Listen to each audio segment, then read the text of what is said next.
10, Holly Sin, Jerome Ritchie, and the growth seen in the world of mixed martial arts, or MMA, over the last decade is pretty incredible. It's a sport that was once deemed too brutal for the mainstream and is even banned in many places. It's become wildly popular nowadays, both for spectators and for those who want to train for physical fitness. Even athletes from other sports, like Tim Tebow, are incorporating MMA into their training regimens.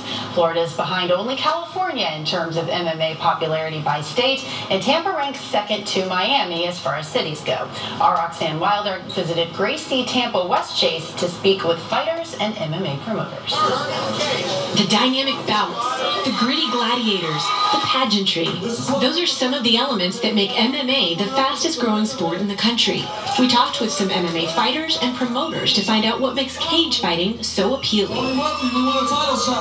Promoter Dion Gelater packs the house at his events. We do the Florida Combat Challenge. It's mixed martial arts for amateurs here in the Tampa Bay area. Amateurs need a minimum of 5 fights before they're able to go pro. A lot of people don't realize that. You know, they're so used to watching the UFC on television. But those guys have a foundation that they've got to have somewhere to start. It's a great venue for Bay Area MMA fans to watch stars in the making.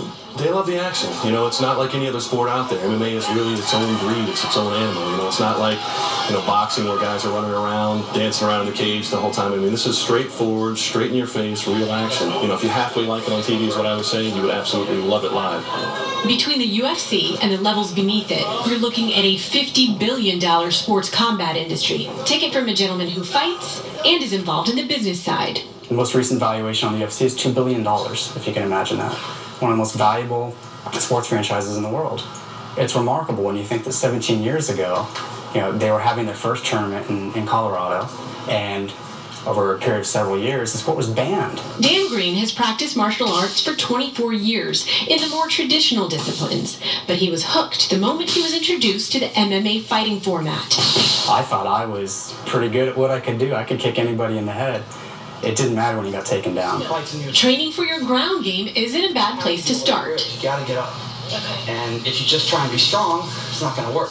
Joe Bamboo Wiseman has had 5 pro fights and trains fighters at Gracie Tampa. The Gracies brought Brazilian Jiu-Jitsu over, and it was primarily Brazilian Jiu-Jitsu for the longest time.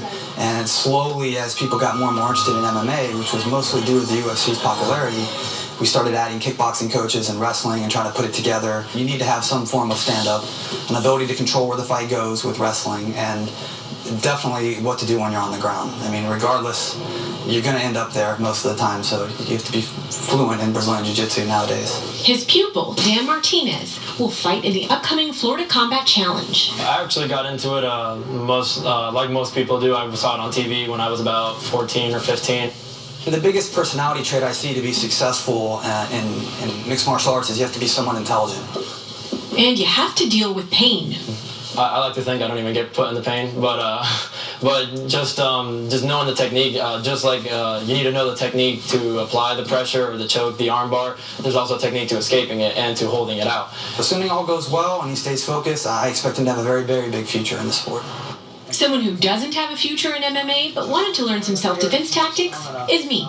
How bad it's going to be for you should you end up in a confrontation and end up on the ground. Okay. When somebody first comes in, one of the first things that we show is one of us mounts the person, and we ask the new person to get us off, and nobody can. Over your head and flip the corner and go outside. Okay, now get to where you're on your knees like this. Sit your butt down. You can learn the same tactics real MMA fighters use. Once I'm here, he can't hit me with anything significant there. And for those who will pass on the sport and say it's too violent, I invite them out to a show. You know, it's really hard to encapsulate in the words the emotions that are there when you're by that cage. Right, FCC fans, what a great fight we had just now. So unlike wrestling, which is basically staged and fake, this is real. I mean, they're really hitting each other, and it can get pretty dangerous. These are real fights. And in the old days, it used to be, when I say old days, at the beginning of MMA, it used to be style versus style. So you have the big sumo wrestler guy in there against the small guy, and you know they battle it out. And now it's evolved into where you have to be a versatile fighter. You have to have all three. You have to have the stand-up, you have to have wrestling, and then you have to have the grappling or jiu-jitsu, which is the ground game. Anytime I've ever watched this sport before, to me it always seems like if you can be the guy guy that gets on top of the other guy on the ground, you win. But you said during the story that there is an exit strategy to that. Right, and that's what I found to be most interesting, is because it's very, jiu-jitsu itself is very counterintuitive. What your instincts are is maybe not the right way to go. And the same way, when those guys are in there and someone's doing a hurtful position to them, they know the position to get into, outlast them, and persevere through it, and they know that defensive move. And it's very much something that is, as brutal as it looks, if you're trained in it, those guys know what they're doing. We were talking earlier before this piece about how this sport was banned in some places at one time, and even when I think you look at it now and you see them fighting inside the cage, it still has sort of that underground sort of fight club feel to it. Why do they fight inside the cages like that? Well, instead of like a regular boxing right, ring. Exactly. Well, it contains the athletes. First of all, it contains the fighters. But to the first point that you made in terms of it has that barbaric feel, when you talk to these guys, the reason they want to do it is because they want to compete. They train at their craft. And one of the most interesting things that Bamboo told me is he said, jiu-jitsu works even when you're tired. That's why a guy who appears to be stronger, the person who really knows the proper techniques can outlast that individual. Well, you had some information, Roxanne, that you wanted to get out to everybody. Yes, absolutely. Dion DeLauder, who you met, he's the promoter, the fight promoter for this event, the Florida Combat Challenge, which is actually October 19th at the Hilton Doubletree. And I do believe it may be October 19th, maybe a Friday. So if you want to go to floridacombatnetwork.com, that's where you can find out the information. And these are, of course, amateur fights, but in talking with Bamboo and Dan Martinez, who will be fighting, these events put on by Dion DeLauder are they're seamless. They're really good events, especially being amateur. Our producer, Lisa, just looked it up, and it is Friday. Okay. So there you go. So there's all the information that you need. And, of course, we've got that posted for you also at studio10.tv. So you could take us down, like right now, with the knowledge. I know some tricks. Oh, boy. Watch out. We'll learn some tricks during the commercial, I think. No, you won't. A woman's legs, I don't want to fight. A woman's legs are her foul.